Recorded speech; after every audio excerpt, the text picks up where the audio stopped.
Dear brothers and sisters, प्यारे भाइयों और बहनों, we are meditating for the last 2 weeks on the subject God remembers.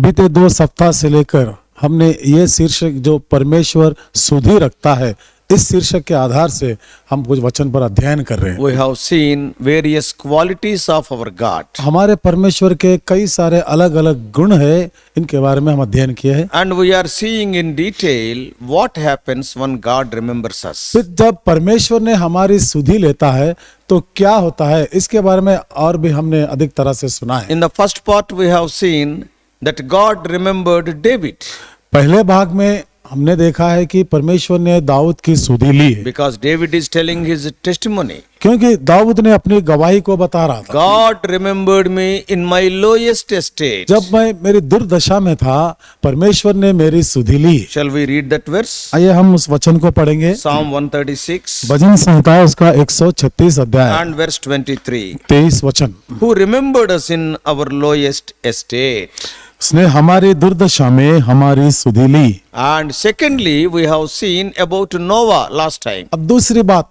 पिछली बार हमने अध्ययन किया था नूह के जीवन के बारे And में। we have seen from Genesis 8:1. उत्पत्ति की किताब के 8 अध्याय और इसके पहले वचन से लेकर हमने सीखा है। Yeah, God remembered Noah and all the things in that ark. परमेश्वर ने नूह को और जो जहाज के अंदर रहने वाले सबों की सुधि ली है, And what a wonderful result of that. और इस कितना अद्भुत परिणाम हुआ उसका। God remembered them and they were saved from the judgment. परमेश्वर ने उनकी सुधि ली और परमेश्वर के न्याय दंड से उन्होंने बच गए। When death was ruling and those people whom God remembered in their lives, life was there. जिस समय मृत्यु राज कर रहा था, लेकिन जिनके जीवन में परमेश्वर था, उनका जीवन बिल्कुल सुरक्षित था। And Noah took care of his household also. नूह ने अपने घराने की बारे में भी वो परवाह करता था, That's देखभाल किया उनकी। That's what Bible says. तो यही बातें हैं बाइबल हमको बताती है। Today we are going to see part 3. और आज के दिन हम तीसरे भाग पर अध्ययन करेंगे। In the book of Exodus, और निर्गमन की किताब there are many other portions also we are seeing very selectively.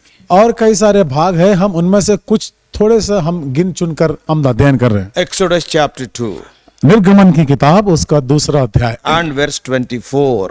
24 वचन। And God had their groaning, and God remembered his covenant with Abraham, with Isaac, and with Jacob. परमेश्वर ने उनका कराहना सुनकर अपनी वाचा को जो उसने अब्राहम, इसहाक और याकूब के साथ बांधी थी, स्मरण किया। So God remembered his covenant with Abraham, Isaac, and Jacob. परमेश्वर ने अब्राहम, इसहाक और याकूब से जो वाचा बांधी है उसका स्मरण किया। The same thing once again he is reiterating to telling to Moses. यही बातें मूसा के साथ फिर से दोहराता है। If you see 6th chapter यदि हम 6 अध्याय में देखें in Exodus, निर्गमन की किताब verse 5, 5वां वचन, and what the Lord is telling, यहाँ पर परमेश्वर ने क्या बोलता है? I have also heard the groaning of the children of Israel, whom the Egyptians keep in bondage, and I have remembered my covenant. Exodus 6:5. निर्गमन की किताब 6 अध्याय का 5 वचन,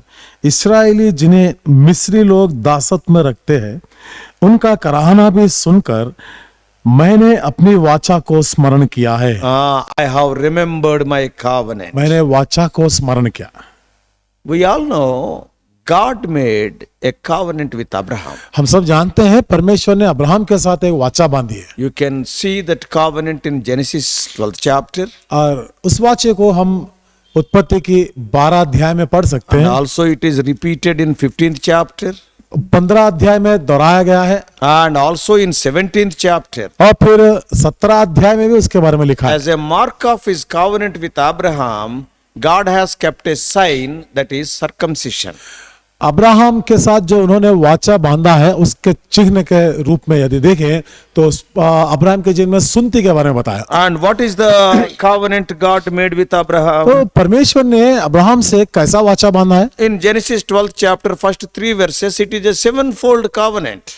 उत्पत्ति की किताब 12 अध्याय पहले 3 वचन में यदि पढ़ेंगे अब 7 प्रकार के वाचा के बारे में, Especially in verses 2 and 3. विशेष रूप से 2 और 3 वचन में What is written there? वहां पर क्या लिखा I है? will make of thee a great nation, verse 2. दूसरे वचन में हमको पढ़ने के लिए मिलता है, मैं तुझसे एक बड़ी जाति बनाऊंगा। Secondly, I will bless thee. दूसरी बात है, तुझे आशीष दूंगा। Thirdly, make thy name great. तेरा नाम महान करूंगा। Fourthly, thou shalt be a blessing. चौथी बात, तू आशीष का मूल होगा। And fifthly, I will bless them that bless thee. पांचवी बात, जो तुझे आशीर्वाद दे उन्हें मैं आशीष दूंगा। And sixthly, I will curse him that curseth thee. छठवीं बात, और जो तुझे खोसे उसे मैं शाप दूंगा। And seventhly, and in thee all families of the earth be blessed. सातवीं बात है, भूमंडल के सारे कुल तेरे द्वारा आशीष पाएंगे। So sevenfold covenant God made with Abraham in Genesis chapter 2 and 3. तो 7 प्रकार के वाचाओं को परमेश्वर ने अब्राहम के साथ बांधा है। उत्पत्ति की किताब के 12 अध्याय 2 और 3 वचन में लिखा है। I want to make it very clear here. अब मैं यहाँ पर साफ साफ आपको बताना चाहता हूँ, There is a great difference between covenant and contract. यहाँ पर यदि हम देखें जो वाचा बांधा है उसके बारे में और जो कॉन्ट्रैक्ट होता है इसके बारे में बहुत बड़ा अंतर है। We know about contract. हम सब जानते हैं ना जो कॉन्ट्रैक्ट लेते So हैं, many contractors we know. हम कई सारे कॉन्ट्रैक्टरों को जानते हैं। Gutedar or whatever it may वो be. आप So what they will जो do, गुत्तेदार बोलते हैं, ऐसा क्या क्या क्या करते हैं वो लोग? what the government will do, अब ये सरकार के लोग क्या करते you हैं? construct this bridge and we will give you some 20 crores. भाई आप इस बांध को बनाइए, ब्रिज को बनाइए, हम कुछ 20 करोड़ रुपए आपको देंगे। Or you build this dam, we will give some 400 crores. आप ये इस बांध को बांधेंगे तो इसको 400 करोड़ देंगे। So government give some work to them along with that work money, and this contractor has to get the work done. सरकार ने उनको एक काम देगा, उसके साथ कितना पैसा देने वाला उसको बताएगा, उस समय जो कॉन्ट्रैक्टर होता है ये काम बनाने में लग जाएगा। So there will be an agreement, अब इनके बीच में वहां पर एक सम्मति होती है, एक एग्रीमेंट होती है। and they will sign on the bond papers. अब वो लोग उस कागज पर जो उन्होंने कॉन्ट्रैक्ट किया है उस पर साइन भी करते हैं। Now what is their job? अब उनका काम क्या है? When government gives money, they will start building. जब सरकार पैसा देता है तो ये बनाने का काम शुरू करते हैं। If one side, if the government stops giving money, this contractor need not follow the contract. He can leave it because government failed. अभी सोचिए, एक तरफ से यदि सरकार ने पैसा देना बंद कर दिया है तो ये कॉन्ट्रैक्टर ने जो काम उनको सौंपा गया उसको वहां पर छोड़ सकता है, इसके बारे में इसकी कोई जिम्मेदारी नहीं होती है। Because one side they failed. क्योंकि एक तरफ से है ना, उन लोग उसका जो पैसा नहीं देते थे, Sometimes और कभी ऐसा होता है government will give money, सरकार पैसा देता है but the contractor will fail to build that particular project. लेकिन कॉन्ट्रैक्टर जो काम उसको दिया था बनाने में वो विफल हो जाता है। Now what government will do? अब सरकार के लोग क्या कर रहे They हैं? will cancel the contract. ये जो कॉन्ट्रैक्ट को रद्द कर देते हैं। A contract can be cancelled if one side fails. यहाँ पर ऐसा होता है, एक तरफ से यदि एक असफल हो जाता है तो ये कॉन्ट्रैक्ट को छोड़ सकता है। So they need not, or they are not bound by the contract anymore. अभी जो उनके साथ जो कॉन्ट्रैक्ट किया गया है उसमें आगे बढ़ने की कोई आवश्यकता नहीं है। But what about a covenant? लेकिन जब वाचा के बारे में हम It is सुनते हैं, totally उसका क्या different. होता है? यहाँ पर बिल्कुल अलग सा होता है। You have to understand it. यहाँ आपको अच्छी तरह से समझना Many people, है, they do not know it. और बहुत सारे लोग ये नहीं जानते हैं What is a covenant? वाचा का मतलब क्या होता है। Though the other party fails, you should not fail. ये अगला व्यक्ति यदि असफल हो जाता है लेकिन आपको असफल नहीं होना है। That is what has happened in the life of Abraham. Abraham के जीवन में तो यही हुआ है। God made a covenant with Abraham. परमेश्वर ने अब्राहम के साथ एक वाचा बांधी है। Many times Abraham failed, कई बार अब्राहम उसके बारे में असफल हो गया है, but yet the covenant stood. तो भी ये जो उनके बीच में जो वाचा बांधे गया है ना वो तो ठहराया गया है। Because Abraham failed, God has not left Abraham.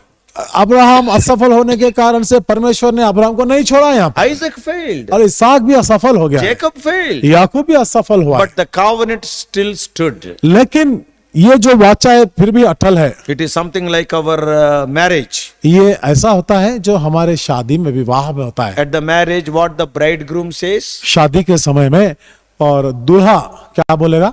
See, I will love you. मैं तुझसे प्रेम करूंगा, Whether you obey me or not, I will love you. यदि आप मेरा कहना माने या ना माने तो भी मैं तुझसे प्रेम करूंगा। See, it is an unconditional love. यहाँ पर बिना शर्त का प्रेम है ये। If you do that, then I will love. It is not like that. देखिए ना, यदि आप ऐसा करेंगे तो तभी मैं तुझसे प्यार करूंगा, ऐसा नहीं है। But it is an unconditional love. यहाँ पर कोई शर्त वाला प्रेम नहीं होता है। Similarly, what the bride says, और इसी प्रकार से दुल्हन क्या बोलेगी? I will obey you. आप जो कहेंगे मैं मान लूंगी। She will never say, if you love me, I will obey you. यदि तुम मुझसे प्यार करेंगे तो ही तभी मैं कहना मानूंगी, ऐसा नहीं बोले। No, not like that. नहीं, ऐसा नहीं Whether होता। you love me or not, यदि आप मुझसे प्रेम करें या ना करें, because I am marrying you, क्योंकि तेरे साथ मेरा विवाह हो गया, शादी हो गई है। as long as the marriage exists, I will be obeying you. जिस समय तक ये शादी का ये विवाह ये ठहराए रहेगा, उस समय तक मैं तेरा कहना मानूंगा। Unconditional obedience. यहाँ पर बेशर्त बिना शर्तों के कहना मान लेना, So what आज्ञाकारी does it बनना, mean?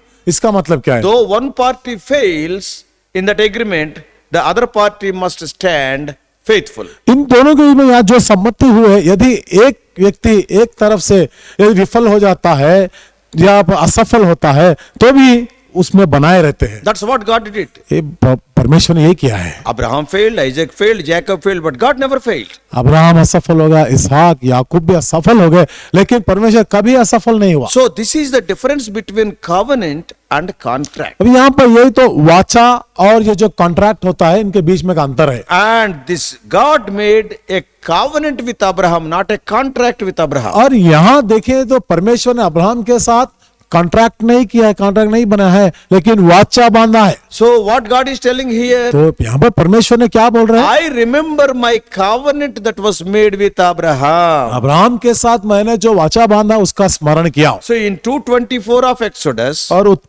निर्गमन के 2 और उसके 24 वचन and में in पढ़ा है। Exodus 6:5, और निर्गमन के 6 और उसके 5 वचन में it is written that God remembered his covenant with Abraham. यहाँ लिखा हुआ है परमेश्वर ने अब्राहम के साथ में जो वाचा बांधा है उसके स्मरण किए। Now what is the effect of God remembering that covenant? जब परमेश्वर ने उस वाचा को स्मरण किया है तो उसका क्या हुआ है? How it had effect on the Israelites. और इस्राएलियों पर उसका प्रभाव कैसे गिरा है? Now we know the story of Israelites. अभी इस्राएलियों का चरित्र हम जानते हैं। Now in Exodus chapter 2, they are under severe suffering by the Egyptians in Egypt. निर्गमन की किताब 2 अध्याय में इन्होंने इस्राएली लोग मिस्र के बड़ी दासत्व में बंधुओं में थे वो लोग। When Joseph was the prime minister in Egypt, जिस समय यूसुफ ने प्रधानमंत्री था जो मिस्र का, we all know there was a big famine. हम सब जानते हैं ना, बहुत बड़ा अकाल पड़ा था। Yeah, in the then known world, there was a big famine. उन दिनों में सारे संसार का जाना माना था, वो वहां पर अकाल पड़ गया। Yeah, as per the dreams God has given to Pharaoh, जैसे कि परमेश्वर ने फिरौन को वो खाप दिया था, and also the way how Joseph interpreted those dreams, जिस प्रकार से यूसुफ ने उस खाप के बारे में उसका मतलब को बताया था and उसको, according to that interpretation, 7 years there was plenty of harvest. जैसे वो उस खाप का मतलब उसका अनुवाद किया था, बिल्कुल उसी प्रकार से आने वाले दिनों में अकाल पड़ गया। 7 years of famine came. 7 साल का अकाल पड़ गया First full 7 years of harvest. और पहले 7 साल तक पूर्ण रीति से बहुत खेती बाड़ी बहुत अच्छा तरह से हुआ था। And then all those things are stored in godowns. जो फसल आई थी सबको गोडाउन में उन्होंने जमा कर दिया। And after that the 7 years famine started. और इसके बाद में 7 साल तक का अकाल पड़ना शुरू हुआ। And after the famine started, after 2 years, ये अकाल पड़ने के 2 साल के बाद में then this Jacob along with around 70 people, they came to the land of Egypt. याकूब ने अपने परिवार के 70 लोगों के साथ मिस्र को आया था। And then they started staying there. वहां पर वो लोग रुकने लगे। And then slowly, the days went by. धीरे धीरे से इसी प्रकार से दिन गुजरते थे। The beginning was so glorious for them because Joseph was alive. आरंभ के दिनों में बहुत अच्छा था उनके लिए, क्योंकि उस समय तक यूसुफ जीवित था। And Joseph has given a wonderful land, Goshen, to them. Yusuf ने बहुत अच्छा स्थान जगह दिया, गोशन नाम जगह में Now, उनको रखा as the है। Lord told in advance to Abraham, अब जैसे कि परमेश्वर ने अब्राहम से पहले ही बताया था। So in chapter 15 of Genesis, उत्पत्ति किताब 15 अध्याय में, because God knows the future. क्योंकि परमेश्वर ने भविष्य को जानता है। In Genesis chapter 15 उत्पत्ति की किताब उसका 15 अध्याय and in verse 13, और 13 वचन, what God told Abraham? परमेश्वर ने अब्राहम से क्या कहा? And he said unto Abraham, know of a surety that thy seed shall be a stranger in a land that is not theirs, and shall serve them, and they shall afflict them 400 years. तब यहोवा ने Abraham से कहा, यह निश्चय जान कि तेरे वंश पराये देश में परदेशी होकर रहेंगे और उस देश के लोगों के दास हो जाएंगे और वे उनको 400 वर्ष तक दुख देंगे। So now what is happening here? अभी क्या हो रहा है यहाँ पर? So they have gone to around 70 people with Jacob, they have gone to Egypt. उन्होंने यूसुफ याकूब के साथ 70 लोग मिस्र को गए थे। As I told you in the beginning, they were given the land of Goshen. जैसे मैंने आपको पहले बताया हूँ, गोशेन नाम का देश, उस जगह को यूसुफ ने उनको दिया है। And yes, God told in advance to Abraham, जैसे परमेश्वर ने अब्राहम को पहले ही बताया था, they were there for 400 years. उन्होंने वहां पर 400 साल तक थे। Now Jacob died, अभी याकूब मर गया है, Joseph died, यूसुफ भी मर गया है, and many generations were passed. अब बहुत सारे वंश के लोग मर गए वहां। Now what has अभी happened? क्या हुआ? In chapter 2 of Exodus और निर्गमन की किताब दूसरे अध्याय, and chapter 2 दूसरे अध्याय में and in verse 23, 23 वचन, and it came to pass in process of time that the king of Egypt died. बहुत दिनों के बीतने पर मिस्र का राजा मर गया। Now what has happened? अभी क्या हुआ? The old pharaohs died अभी ये जो पुराना वाला फिरौन मर गया because 400 years. क्योंकि 400 साल है ना। Now this is around 350 years are over out of those 400. अभी तो इस 400 वर्ष में से 350 वर्ष हो चुके। Now a new king, why specifically it is written that the king of Egypt died? यहाँ पर खास रीति से लिखा हुआ है, ये मिस्र का राजा फिरौन मर गया। क्यों ऐसा लिखा है? Because a new king came who doesn't know about Joseph and about what Joseph did. क्योंकि एक नया राजा ऐसा था जो यूसुफ को नहीं जानता था और जो परमेश्वर ने उनके लिए किया उन कामों को नहीं जानता In था। Exodus 1 अब हम पढ़ेंगे हम निर्गमन के पहला अध्याय and verse 8. और 8 वचन में, Now there arose up a new king over Egypt which knew not Joseph. मिस्र में एक नया राजा गधी पर बैठा जो यूसुफ को नहीं जानता था। So what does it mean? तो इसका मतलब क्या He है? doesn't know Joseph means he doesn't know much about these Israelites from where they came from. जब वो यूसुफ को नहीं जानता है तो इस्राएलियों के बारे में भी वो कहां से आए थे ये भी नहीं जानता है। So now what this new king have done? अभी ये नया राजा क्या किया है? In these 400 years, these people became nearly 30 lakhs, those 70 people. अब फिर ये 400 वर्ष में जो लोग 70 लोग थे, अभी कुछ 20 से अधिक लाख लोग बन चुके, 30 लाख बन चुके, Yeah, almost 30-35 lakhs. और कुछ 35 लाख लोग बढ़ गए। Though they are slaves there, वहां पर वो दासत्व में, गुलामी में थे their population was increasing. और वहां पर उन लोगों उनकी संख्या बढ़ रही थी। And now the Pharaoh got a doubt. अभी फिरौन को एक संदेह आ गया They है, are outnumbering our Egyptians. यहाँ हमारे मिस्र के लोगों से भी वह लोग अधिक हो जा रहे हैं। Now what will happen? अभी क्या होगा? Tomorrow if they become more in number, they will defeat us and we will become slaves. यदि कल उनकी जनसंख्या बढ़ जाएगी तो हम उनके गुलाम में चले जाएंगे, वो लोग हम पर अधिकार करेंगे। Suppose if some war takes place, some civil war, internal war takes place, यदि अंदरूनी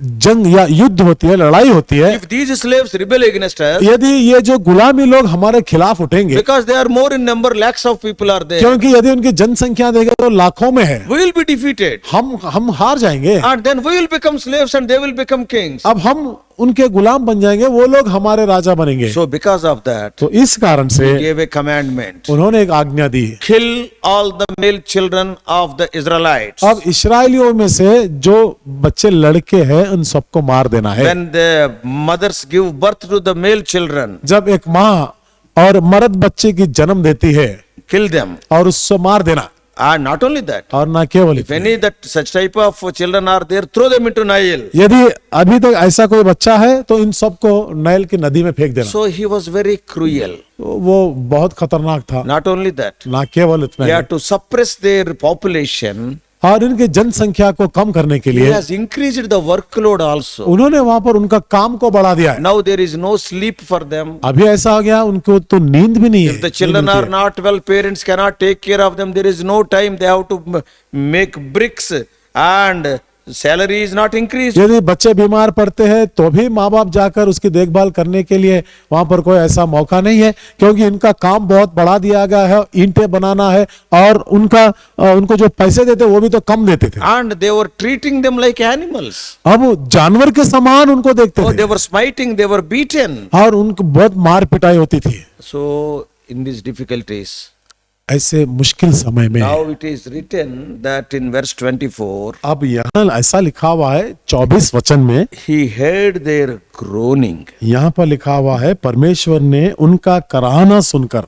Groaning is a very, very strong word. ये कराहना ये बहुत मजबूत ताकतवर बात है। ये Groaning means it is the last stage. कराहना मतलब क्या है? उसके अंतिम दशा में है। See, we can go to hospitals. हम अस्पताल जाके देखते हैं, Oh, when we see some of the patients, कुछ रोगी को हम देखते हैं, if बीमार there, व्यक्ति if को, there is little strength, they will speak to us. और कुछ थोड़ा शक्ति भी है तो वो कुछ बात कर सकता है, They will look unto us and they will smile. हमारी तरफ देखकर ऐसा हंसते लगता है। Some people they will talk, कुछ लोग बात करते हैं and some people they will smile, और कुछ लोग हंसते हैं, and they will make some expressions like that. और कुछ ऐसे हाथों से और बताते हैं, चिन्ह को बताते हैं। But लेकिन when the groaning comes, ये कराहना ये कब आता है? ये they ऐसा cannot समय talk. जब वो लोग बात भी नहीं कर They सकते हैं, cannot open their eyes. जब वो अपनी आंखें भी खोल नहीं They सकते, cannot give any signals. कोई सूचना भी नहीं दे सकते वो लोग। Only groaning means almost last stage. They cannot do anything. केवल कराहना उनमें से आ रहा है। इसका मतलब है इनके जीवन में कोई शक्ति नहीं और कुछ नहीं कर सकते। So these Israelites, even in their prayers also, they are not able to utter words, only groaning. इस्राएली लोग प्रार्थना में कुछ बात भी बोलने नहीं आ रहा था, और लेकिन कराहना था उनके जीवन में। What are there in their lives? क्या था उनके जीवन में? Only tears are there. आंखों में आंसू है And only groaning from their mouth. और उनके मुंह से कराहना निकलता था। We thank God. The God of the Bible understands our tears. परमेश्वर को धन्यवाद देते हैं क्योंकि वो हमारे आंखों की आंसू को समझता है। Sometimes even in our prayers also, कभी we cannot say anything. We will be groaning and shedding tears. God can understand our tears. कभी कभी ऐसा होता है प्रार्थना करते समय हमारे मुंह से शब्द भी नहीं निकलते हैं, केवल कराहना आता है दुख के मारे। तो उस समय में हमारी जो आंखों से आंसू निकलती है, परमेश्वर उसको अच्छी तरह समझ सकता है। In verse 23, 23 वचन में हम Exodus 2:23. निर्गमन की किताब 2 अध्याय और उसका 23 And it वचन। came to pass in process of time that the king of Egypt died, and the children of Israel sighed by the reason of bondage, and they cried, and the cry came up unto God by reason of the bondage. बहुत दिनों के बीतने पर मिस्र का राजा मर गया। इस्राएली कठिन सेवा के कारण लंबी लंबी सांस लेकर आहें भरने लगे और पुकार उठे, और उनकी दोहाई जो कठिन सेवा के कारण हुई वह परमेश्वर तक पहुंची। Now in verse 23, at least they were crying. अभी 23 वचन में वो तो कम से कम पुकारने लगे, But in 24, that पुकारना भी चले गए. It is लेकिन only groaning. 24 वचन में आते हैं उनकी दोहाई पुकारना नहीं है, लेकिन यहाँ पर कराहना है। So not able to even speak also. तो इसका मतलब है वो लोग बात भी नहीं कर सके, उनके मुंह से आवाज भी नहीं निकल In पाती है। such a pathetic condition, these lakhs of Israelites were there because of the cruelty of Pharaoh. ऐसी स्थिति में लाखों इस्राएली लोग थे, क्योंकि वो जो फिरौन था इतना खतरनाक व्यक्ति था। Oh, brothers and sisters, भाई और बहनों, even we also. और हम भी यदि देखें, It is written, God remembered his covenant. यहाँ पर लिखा हुआ है परमेश्वर ने अपना वाचा को स्मरण किया। Even in the book of Romans, it is written. Romeo के पत्र में भी लिखा है, Even when we groan, the Holy Spirit helps us in our prayer. जब हमारे अंदर से ऐसा कराहना आता है, पवित्र आत्मा उसको सुनता है। Now, God remembered his covenant with Abraham. अब परमेश्वर ने अब्राहम से बांधा जो वाचा, So what उसका स्मरण लिया। What is that covenant? कौन सा वाचा है? That is what we have read in chapter 12, chapter 15, chapter 17. उसी को हम 12 अध्याय 15 और 17 अध्याय में उत्पत्ति में हम पढ़ा है। And what the Lord said? और परमेश्वर ने क्या In कहा? 15th chapter, we have seen only 13th verse in Genesis. उत्पत्ति की किताब 15 अध्याय का केवल 13 वचन को ही हमने पढ़ा है। And later, what the Lord said? और उसके बाद में परमेश्वर ने क्या कहा? Yeah, so in verse 14, 14 वचन में पढ़ा। after they afflict them for 400 years, ये वो 400 साल तक सताने के बाद 14th verse says, और 14 वचन में लिखा and also that nation whom they shall serve will I judge. और फिर देश के वे दास हो गए, उसको मैं दंड दूंगा। This is what he remembered. ये बात को उन्होंने स्मरण किया। This is what he made a covenant with Abraham. यही बात से अब्राहम के साथ उन्होंने वाचा बांधा है। Oh, when they cry unto me, जब वो मुझे दोहाई देंगे, see, I will judge that nation. मैं उन लोगों को दंड दूंगा, And afterward they shall come out with great substance. और उसके पश्चात वे बड़ा धन वहां से लेकर निकल आएंगे। So this is what he remembered. यही बात है जो स्मरण किया है। 400 years are over. 400 वर्ष हो चुके As I हैं। told you, 350, 360 years are over. मैंने जैसे बताया हूँ 350 से 360 वर्ष तक गुजर गए हैं। How can I say that they are 350 years? ये 350 बोलकर कैसे कह सकते हैं? Because for 430 years they were there in the land of Egypt as slaves. क्योंकि वो लोग मिस्र में 430 वर्ष तक मिस्र के दासत्व में, उसकी गुलामी में That थे। is written in chapter 12 अब ये बात 12 अध्याय में लिखा है, in Exodus निर्गमन के 12 में, and verse 40, 40 वचन में। 12:40. निर्गमन का 12 अध्याय और उसका 40 वचन। Now the sojourning of the children of Israel who dwelt in Egypt was 430 years. और यहाँ पर लिखा हुआ है इस्राएली लोग वहां पर आकर 430 वर्ष हो चुके हैं। So after 430 years they came out means अब 430 वर्ष के बाद में वो लोग यहाँ पर आए हैं, इसका मतलब at that time Moses was 80 years of age. उस समय तक मूसा की उम्र है 80 साल, 80 वर्ष का हो गया। So here in chapter 2 of Exodus Moses was born. निर्गमन के दूसरे अध्याय में जब ही मूसा का जन्म हुआ है, So 430 minus 80, that is almost 350 years of bondage is over. 430 में से यदि हम 80 वर्ष को निकालेंगे तो 350 साल का उनकी गुलामी का जीवन, So 350 years over. 350 साल हो चुके हैं। Suffering after suffering. बहुत दुख उठा रहे थे, God made a covenant. परमेश्वर ने उनके साथ वाचा Now बांधा है। after that I will judge that nation. और ये होने के बाद वहां के जाति के लोग को मैं दंड दूंगा, Oh, they come out with great substance. और बड़ा धन के साथ वो लोग वापस आएंगे। Why they were suffering? वहां पर क्यों दुख उठा रहे थे? Oh, they were preparing bricks.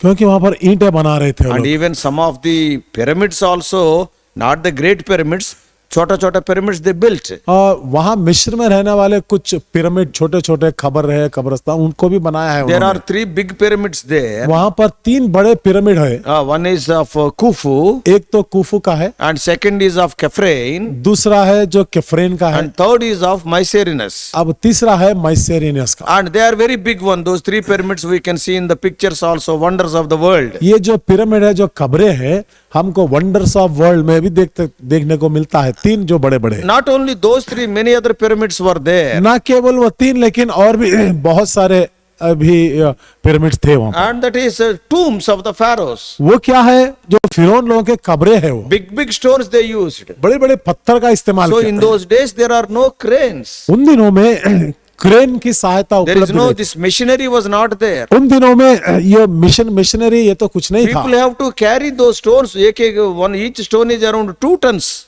लोग एक एक पत्थर को जो 2 टन का वजन का होता है उसको ऊपर की तरफ लेकर जाते Suppose थे। if one stone slips, 30-40 people will die. यदि एक पत्थर गिर पड़ता है तो 30 से 40 लोग मर जाते So हैं। these Israelites were very busy day and night. They were struggling in life and death situation. तो इस्राएली लोग दिन रात बहुत मुसीबत मेहनत करते थे, दुख होता था, जीवन और मृत्यु का समस्या था उनका। Oh, at that time, they started groaning. उस समय उन्होंने कराहना कर रहे थे, चिल्ला रहे थे। Oh, those 3 kings, what I am telling, those 3 big pyramids, मैंने अभी जो बताया हूँ, जो 3 राजा लोग, जो 3 पिरामिड्स के बारे में बताया, those kings belongs to the 4th dynasty of Egyptian kingdom. वो मिस्र राज्य के 4थे राजवंश के हैं वो लोग। And when it comes to Abraham, जब अब्राहम की बात आती है, Abraham went to Egypt during the 12th dynasty. Abraham जब मिस्र को गया था, वहां 12वां राजवंश का था Yeah, we Raja. must know these things in detail. और ये बातें हमको अच्छी तरह जानना चाहिए। Yeah, it is in history. ये चरित्र में लिखा हुआ है। And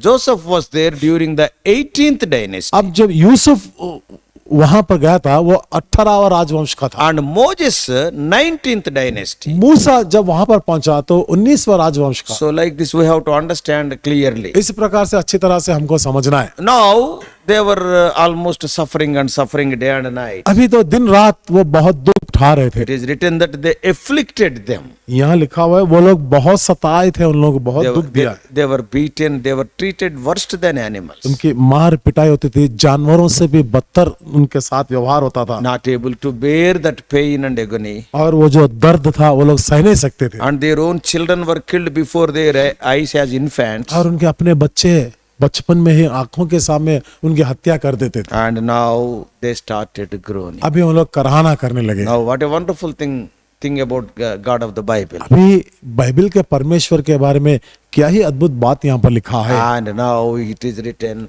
God remembered his covenant with Abraham. यहाँ लिखा है परमेश्वर ने जो अब्राहम के साथ वाचा बांधी उसकी स्मरण किया। Oh, this is what we are meditating. इन्हीं बातों पर अध्ययन कर रहे हैं हम। Our God is a God who remembers. हमारा परमेश्वर सुधि लेने वाला, स्मरण करने वाला है। Hundreds of years ago, God made that covenant with Abraham. 100 साल वर्ष पहले परमेश्वर ने अब्राहम के साथ ये वाचा बांधी। Though hundreds of years are over, 100 साल होने पर भी God has not forgotten it. परमेश्वर ने उसको नहीं भूला। God is eternal. He is having no beginning, no ending. परमेश्वर अनंत काल का है, इसका कोई आदि या फिर अंत है उसका। Many times when God gives some promise to us, कभी परमेश्वर हमको कोई वाचा देता है, immediately प्रतिज्ञा करता है, when it is going to be fulfilled, we will be waiting. हम तुरंत ही हम इसके इंतजार में रहते हैं कि कब परमेश्वर मेरे जीवन में ये प्रतिज्ञा को पूरा करेगा। Many times on January 1st we will take a promise. कई बार जनवरी के पहले तारीख में दिन हमने एक प्रॉमिस कार्ड लेते हैं। On January 2nd we will be waiting when it will be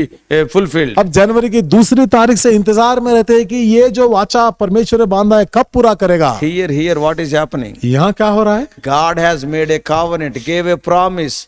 Hundreds of years later he is fulfilling. परमेश्वर ने जो उनके साथ वाचा बांधी है, जो प्रतिज्ञा की है, 100 सालों के बाद बीतने पर अभी उसका पूरा हो रहा है। So our job is when God gives a promise, he will work according to his timetable. So we have to pray, Lord, fulfill that promise. You and I cannot fix time to God. हमारा काम यही है, जब परमेश्वर वाचा बांधता है, जो प्रतिज्ञा देता है, तो परमेश्वर अपने समय के अनुसार उसको पूरा करने वाला है।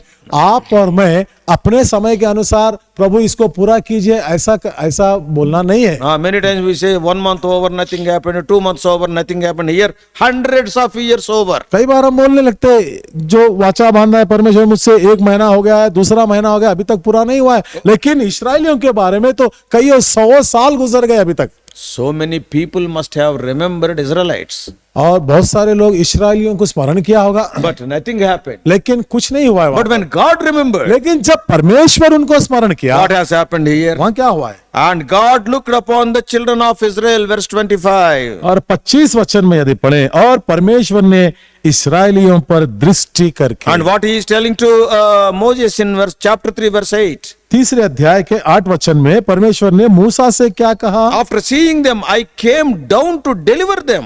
यहाँ क्या लिखा हुआ है?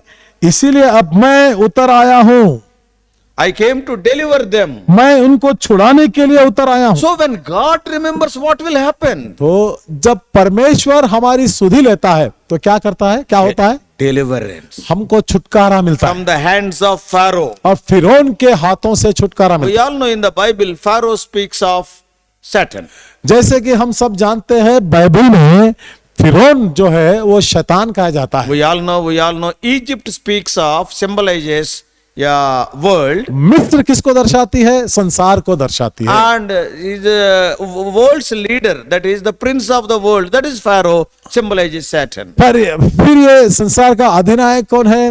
ये जो फिरौन, वो शैतान को दर्शाता है। So now when God remembers, जब परमेश्वर हमारी सुधि लेता you will है, be delivered from the hands of Satan, शैतान के हाथों से छुटकारा मिलता है, and also you will be delivered from the clutches of the world. और फिर इस संसार के बंधकों में से भी आपको छुटकारा So मिलता है। what God is telling? तो परमेश्वर ने क्या I बोलते came हैं यहाँ down. पे? मैं उत्तर आया हूँ। Why? क्यों ऐसा? Not to see and go away. ऐसे चुपचाप देखकर जाने के लिए नहीं। Oh, see in the story of Good Samaritan, हम अच्छा सामरी, दयालु सामरी के उसके इतिहास में पढ़े that तो is in Luke chapter 10. लूका रचित सुसमाचार 10 अध्याय में लिखा The हुआ है, priest came and saw and went away. एक याजक उस तरफ आया है, देखा और वैसे ही गुजर गया। And then a Levite came, saw and went away. अब एक लेवी भी आया, उसको देखा और वैसे चुपचाप चला गया। But here what God is telling? लेकिन यहाँ पर परमेश्वर ने क्या I बोलते हैं, came down not to see and go away. मैंने इसीलिए उत्तर की नहीं है कि ऐसे चुपचाप से चला जाओ देखकर। He is a prayer hearing and prayer answering God. वो ऐसा परमेश्वर है, हमारी प्रार्थना को सुनने वाला और इस प्रार्थना का उत्तर देने वाला परमेश्वर। Israelites cried. इस्राएली लोग चिल्ला रहे थे, रो रहे Israelites थे, groaned. इस्राएली लोग कराहना कर रहे थे। What he is telling? और उन्हें क्या बोल In chapter 3 verse 8, I came down to deliver them. तीसरे अध्याय के 8 वचन में क्या लिखा, मैं उतर आया हूं और उनको छुड़ाने के लिए। Wonderful thing it is. यहाँ पर बहुत अद्भुत बात है ये। If you read verse 8, यदि आप 8 वचन पढ़े, I came down to deliver them out of the hand of the Egyptians. इसीलिए अब मैं उतर आया हूं कि उन्हें मिस्रियों के वश से छुड़ाऊं। Not only that, और ना केवल after इतना, delivering them, is he going to leave them? और उनको छुड़ाने के बाद क्या वहीं पर छोड़ देगा? There it is written. और फिर यहाँ आगे लिखा है, Bring them up out of that land unto a good land and a large land. और उस देश से निकाल कर एक अच्छे और बड़े देश में जिसमें दूध और Yeah, मधु it is की अच्छे देश. और ये अच्छा देश है। It is बड़ा देश. और ये बड़ा देश Not भी only that, ना केवल a land flowing with milk and honey. जिसमें दूध और मधु की धाराएं बहती है। In Egypt, they were not having water to drink. मिस्र में तो पीने के लिए पानी भी नहीं मिलता Now, था। what God wants to do? लेकिन अब परमेश्वर ने क्या देना When चाहता है? God delivers you, what will happen? जब परमेश्वर ने आपको छुटकारा देता है, जानते हो क्या He होता है? will bring you to a good land and a large land flowing with milk and honey, that is land of abundance. तुमको अच्छे और बड़े देश में और जिसमें दूध और मधु की धाराएं बहती है, समृद्धि का देश है, वहां पर पहुंचाएगा। Man cannot do that. और ये तो मनुष्य नहीं कर सकता If है। man remembers you, he cannot do all these things. यदि मनुष्य आपकी स्मरण करता है तो ऐसे काम नहीं कर सकता Even है। Pharaoh cannot do it. फिरौन भी नहीं कर सकता है, Pharaoh is also a human being. क्योंकि फिरौन भी तो एक मनुष्य है। But when God remembers, लेकिन जब परमेश्वर आपकी सुधि what लेता a है, deliverance. कितना बड़ा छुटकारा है। Deliverance from bondage to abundance. बंधकों से छुटकारा देकर समृद्धि की ओर ले जाने वाला। Deliverance from a narrow place to a large. और यहाँ पर सतर्क रास्ते से संकेत छोटा रास्ता है जो वहां से लेकर विशाल और बड़े रास्ते में Oh, लेकर what a wonderful God we are having. और हमारा कितना अद्भुत परमेश्वर है हमारे लिए। God remembers. परमेश्वर स्मरण करता है। Even if you want to meditate the verses 23, 24, 25 of Exodus chapter 2, यदि आप निर्गमन के दूसरे अध्याय के 23, 24, 25 वचन पर अध्ययन करेंगे it will take 1 year. और इसके लिए तो 1 साल का समय हो जाएगा। Why? क्यों? Because many things are there. यहाँ पर बहुत सारे बातें लिखी है। It's in verse 24, 24 वचन में देखिए, God heard. परमेश्वर ने उनकी सुधि ली, सुना है उनके। What does it mean? इसका मतलब क्या है? He is a God who hears. ये जो ऐसा परमेश्वर है, सुनने वाला And परमेश्वर। secondly, दूसरी बात, God remembered. और यहाँ लिखा है परमेश्वर उनकी स्मरण किया। He is a God who remembers. ये जो हमारा परमेश्वर है, सुधि लेने वाला। And verse 25, 25 वचन, God looked upon them. परमेश्वर ने इसराइलियों पर दृष्टि की है। He is a God who sees. ये ऐसा परमेश्वर है, देखने वाला है, दृष्टि करने वाला। And in the same 25, उसी 25 वचन में and God had respect unto them, that is, He answered their prayer. उन पर दृष्टि करके उन पर चित्त लगाया है। इसका मतलब है उनकी प्रार्थना या उनकी जब वो दुहाई दी है उसका उत्तर देता He है, cared for them. क्योंकि उनकी चिंता करता है। So, 4 important points we can see here. और इन वचन में से 4 महत्व देने वाली बातें हम पढ़ते हैं। God hears. परमेश्वर ने सुना है, God remembers. परमेश्वर ने सुधि ली है, God thirdly sees. और तीसरी बात है परमेश्वर ने उन पर दृष्टि की है, And fourthly, God will answer. चौथी बात है परमेश्वर ने उनके प्रार्थना का उत्तर दिया है। All these things, deliverance. और ऐसे सारे विषयों के साथ उनका छुटकारा भी हुआ है। Now we are meditating only. God remembers, it is taking weeks. अभी तो हमने केवल परमेश्वर उनकी सीधी लिए स्मरण किया है, इन बातों के लिए तो कई हफ्ते हो जाते हैं। And now if you see the he hears and he sees and he answers, oh, wow, wonderful study. अब फिर उनकी सुनकर और उन पर दृष्टि लगाकर और उन पर चित्त लगाया है, ये बातों पर यदि मनन करेंगे, अध्ययन करेंगे तो बहुत सारे दिन लग जाएंगे। If you simply cry unto the Lord, यदि आप परमेश्वर को ऐसे ही पुकारने लगे, if you simply groan unto the Lord, यदि आप परमेश्वर के प्रति कराहना करेंगे, a simple groaning from your mouth or in your heart How many things the Lord is doing? एक साधारण सा कराहना आपके हृदय से, आपके मुंह से निकलता है। देखिए ना, परमेश्वर ने कितनी अद्भुत बातें यहाँ पर बताया। 400 years of bondage gone, that's all. इनका 400 वर्ष का जो दासत्व था, गुलामी का जीवन खत्म हो गया है। Our God is a God who does things beyond our imagination. हमारा परमेश्वर है ना, जो हमारे समझ के बाहर ऐसे बातें करता है। So wonderful things. बहुत अद्भुत बातें A हैं। small cry from your heart. आपके हृदय से साधारण सा एक छोटी सी He प्रार्थना hears. वो सुनता He है remembers. और वो स्मरण He करता है sees. और वो देखता He है answers. और वो उत्तर भी देता He है delivers. और फिर छुटकारा भी देता है। Wonderful God. बहुत अद्भुत परमेश्वर है हमारा। Today in what condition you are, I do not know. आज के दिन आप कैसी परिस्थिति में है मैं नहीं जानता। Are you in a crying condition or have you reached that groaning condition? I do not know. क्या आप पुकारने की अवस्था में है या फिर कराहना करने की अवस्था में पहुंच गए? I do not know your condition. और मैं नहीं जानता हूं आप कैसे परिस्थिति में है, But one thing I know. लेकिन मैं एक चीज को जानता हूं, The God of the Bible is true to his covenant. और बाइबल का परमेश्वर जो वाचा बांधता है उसके प्रति वो खड़ा होता है। God उसको बड़ा- remembered his covenant. परमेश्वर ने वाचा को स्मरण किया है। Abraham died. अब्राहम मर गया है, Isaac died. इसहाक भी मर गया है, Jacob died. याकूब मर गया है, Yet God has not forgotten. फिर भी परमेश्वर ने उसको नहीं भूला। He has not forgotten his covenant. जो वाचा उन्होंने बांधा है उसको कभी नहीं भूला। I have made with Abraham, Isaac and Jacob. They died. Why should I do for the Israelites? He never said. ठीक है, मैंने तो ये वाचा को अब्राहम, इसहाक और याकूब से बांधा था, अब उन लोग तो मर गए हैं, ठीक है जाने दिए, इस्राएलियों से मेरा क्या वास्ता है? No, never. नहीं नहीं, ऐसा नहीं होता है। God is a loving God. परमेश्वर हमारा प्रेमी परमेश्वर But है। for what he is waiting from your life? लेकिन आपके जीवन से किस बात का इंतजार कर रहे हो? Your cry. आप पुकारने के लिए, You have आप to pray. आप दुहाई देना You है, have to grow. आप में से कराहना निकलना Lord, चाहिए। this is my condition. प्रभु ये मेरी स्थिति है Deliver me. और मुझे छुटकारा दीजिए, I will remember you. और वो तेरी सुध ही लेगा। Today, are you caught up in a bad habit? क्या आज ऐसे कुछ आप में कुछ बुराई, कुछ बुरी आदत में जकड़े हुए हैं? Have you become an addict to your drugs and others? क्या आप ड्रग्स की गुलामी हो चुके हैं? Or something you want to leave, but that is not leaving you? लेकिन यदि आप कुछ ऐसे चीज है उसको छोड़ना चाहते हैं लेकिन वो आपको नहीं छोड़ रही Or है। some people, the smoking, कुछ लोग है सिगरेट पीने so वाला, many bad friendships. कुछ लोगों को बुरी संगति है। So like this, so many things.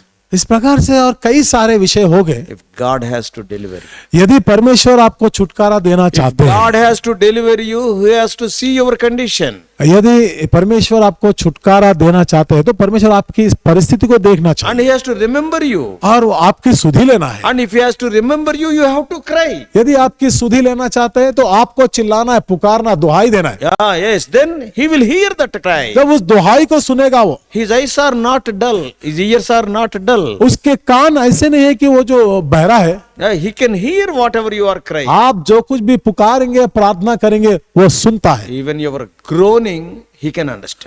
जो आपका कराहना है उसको भी समझ सकता है। I do not know what is your condition today. मैं नहीं जानता हूं आप कैसे परिस्थिति में आज के दिन। Never forget that our God remembers. कभी इस बात को नहीं भूलना कि हमारा परमेश्वर सुधि लेने वाला है। Don't get discouraged. आप निराश ना होना, Cry unto the Lord. परमेश्वर को पुकारिए। However great that bondage is, आपके जो बंधका हैं, दासत्व है, हो सकता है और कितने मजबूत भी हो। I know some young people. मैं कुछ जवान लोगों को जानता Brother, I हूँ, became a drug addict. Who can deliver me? हाँ मैं तो इस ड्रग एडिक्ट बन चुका हूँ, कौन मुझे छुड़ाएगा? Oh, I was gripped by this evil friendship. अब मैं बुरी संगति में फंस गया हूँ, कौन छुड़ाएगा? I want to leave that girl. I want to leave that boy, but they are not leaving me. उस लड़की को, उस लड़के को मैं तो छोड़ देना चाहता हूँ लेकिन मुझसे नहीं होता है, कौन छुड़ाएगा मुझे? God, after remembering, delivered them from 400 years of bondage. परमेश्वर ने उनकी सुधि लेने के बाद, उनको स्मरण करने के बाद 430 साल के बाद छुड़ाया, छुटकारा दिया है। Though they were there for 430 years, हो सकता है वो लोग 430 वर्ष तक वहां पर रहे, God came down, लेकिन परमेश्वर ने उतर आया delivered them. और उनको छुड़ाया है। It is easy for God to deal your problem. आपकी समस्या के साथ व्यवहार करना परमेश्वर के लिए बहुत ही आसान He is काम an है, all-powerful God. क्योंकि वो सर्वशक्तिमान With a परमेश्वर है। simple word He can deliver you, provided if you believe. केवल एक छोटी सी आवाज, एक बात के साथ उन्होंने आपकी समस्या का हल कर सकता है यदि आप उसको पुकारे तो। Tell to the Lord, आप कहिए परमेश्वर से, Lord, you remembered Israelites. प्रभु आपने इस्राएलियों की सुधि ली है, Lord, you remembered David. प्रभु आपने दाऊद की सुधि ली है, Lord, you remembered Noah. प्रभु आपने नूह की सुधि ली है, Today you remember me. आज मेरी सुधि ले प्रभु। 400 years of bondage you delivered. I am for the last 4 years I am in this bondage. 400 साल उस दासत्व के साथ आपने छुड़ाया उनको, मैं तो 4 साल से ऐसी गुलामी में, मुझे भी छुड़ाइए। Cry unto the Lord. आप परमेश्वर की ओर प्रार्थना He कीजिए, will hear वो सुनेगा and he will remember और वो सुधि लेगा and he will see. और वो आप पर दृष्टि He will करेगा answer. और उत्तर भी देगा, He will deliver. फिर आपको छुटकारा भी देगा। May God help you to cry unto him. इस प्रकार से परमेश्वर की ओर पुकारने के लिए परमेश्वर आपकी सहायता करे। Let us pray. आइए हम प्रार्थना करेंगे। Loving Heavenly Father, हमारे प्रेमी स्वर्गीय पिता, our dear ones who are hearing this message, we do not know in what type of bondage they are in. प्रिय भाई लोग, प्रभु जी जो संदेश को सुन रहे हैं, हम नहीं जानते हैं किस प्रकार के बंधकों में वो लोग बांधे हुए हैं। This side or that side, oh Lord, they are looking for deliverance. हाँ प्रभु जी, छुटकारे के लिए उधर इधर देख रहे हैं लोग, Nobody can deliver them. पर कोई उनको छुटकारा नहीं दे सकता। Today they have heard thy word. लेकिन आज प्रभु आपके वचन को सुना है। You are a God who remembers and delivers. आप प्रभु सुधि लेने वाले और फिर छुटकारा भी देने वाले I हैं। do not know what type of wrong friendship, what type of drug addiction, what type of evil habit they are in. मैं तो नहीं जानता वो लोग किस प्रकार की बुरी आदतों में जकड़े हुए हैं और बुरी संगति में है, बुरे कामों में फंसे हुए हैं, मैं नहीं जानता हूँ। Some people, they may be in some chronic disease also. हो सकता है प्रभु कुछ लोग बहुत दिनों से बीमारी में पड़े Some हैं। people may be possessed by demons also. कुछ लोग दुष्टात्मा से प्रभु जकड़े हुए हैं। Oh, they are crying for deliverance. प्रभु छुटकारे के लिए वो लोग पुकार रहे हैं। Lord, remember them. हाँ प्रभु उनकी सुधि ले। Oh Lord, help them to follow you faithfully. प्रभु वो विश्वास योग्य बनकर प्रभु तेरे पीछे हो लेने में सहायता Thou hast कीजिए। delivered Israelites after 430 years of bondage. अपने इस्राएलियों को 430 वर्ष के प्रभु जी उस बंधकों के बाद में आपने छुड़ाया। Oh, what a deliverance it is. आपने कितना महान छुटकारा दिया। Before their own eyes, their oppressors were drowned in the Red Sea. उनके अपनों के खुद के आंखों के सामने प्रभु जो लोग सताए थे, ये लोग समुद्र में डूब के मर गए। Yes, our brothers and sisters who are praying. जो हमारे भाई बहन लोग प्रार्थना कर रहे हैं इस समय Before में, their own eyes, their evil habits may be buried. प्रभु उनकी अपनी आंखों के सामने जो प्रभु गलत आदतें हैं, दुष्ट आदतें हैं, प्रभु जो भूस्थापित हो जाए, Oh Lord, help them. प्रभु उनकी सहायता कीजिए। You can understand our tears. प्रभु हमारी आंसुओं को आप समझते हैं, You can hear our groanings. प्रभु हमारी कराहना को आप सुनते हैं, Remember your covenant. और प्रभु तेरी वाचा को स्मरण कीजिए। In Jesus' precious name we pray. यीशु मसीह के बहुमूल्य नाम से इस प्रार्थना को चढ़ाते हैं, सुनिए, ग्रहण कीजिए। Amen. परमेश्वर आप सबको आशीष दे। और भी अधिक आत्मिक संदेशों के लिए John Victor Hindi messages channel को सब्सक्राइब कीजिए।